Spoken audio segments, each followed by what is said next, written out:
Everyone has fear, not just once in a while, not only during big life moments. Fear shows up in regular days too. It shows up when you're about to start something, when you're about to speak up, when you're about to change your life in a way that actually matters.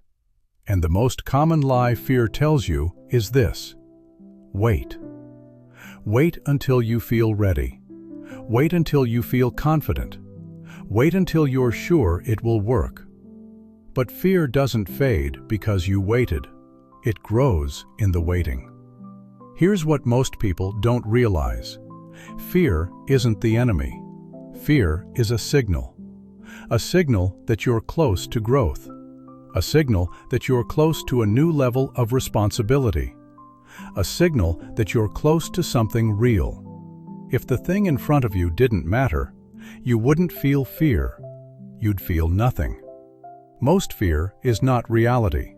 It's prediction.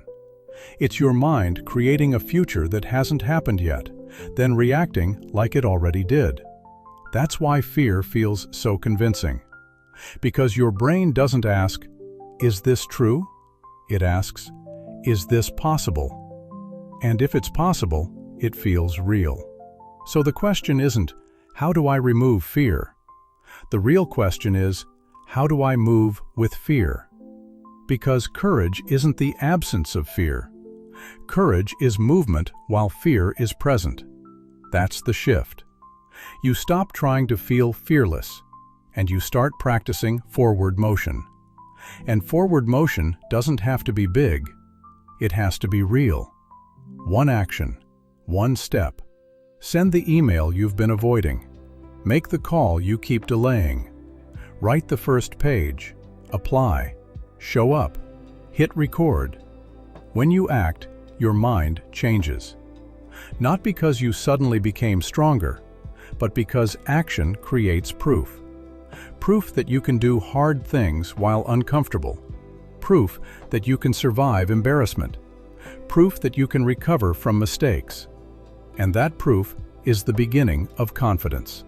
This is important. Confidence is not something you need before you start. Confidence is something you build because you started.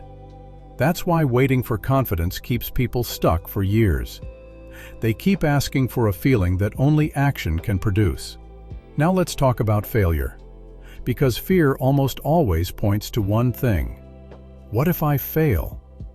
But failure is not a final statement about you. Failure is feedback. It's information. It's a lesson. It's a course correction. And the people who grow the most are not the people who never fail. They are the people who refuse to make failure mean stop. They fail, they learn, they adjust, they move again. That's why fear loses over time.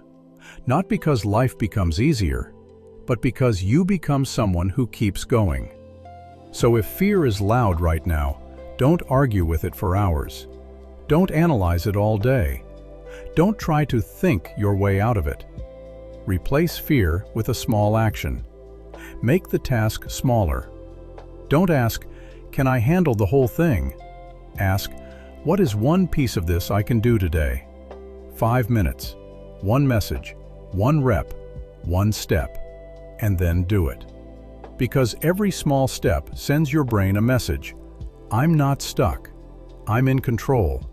I can move. And if you do this consistently, something deeper happens. Your identity changes. You stop being someone who wants to, and you become someone who does.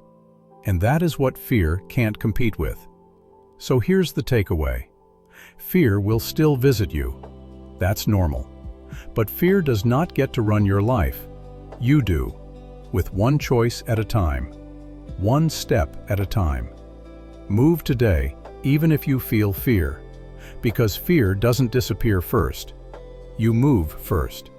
And one day you'll look back and realize, fear didn't leave. You outgrew it.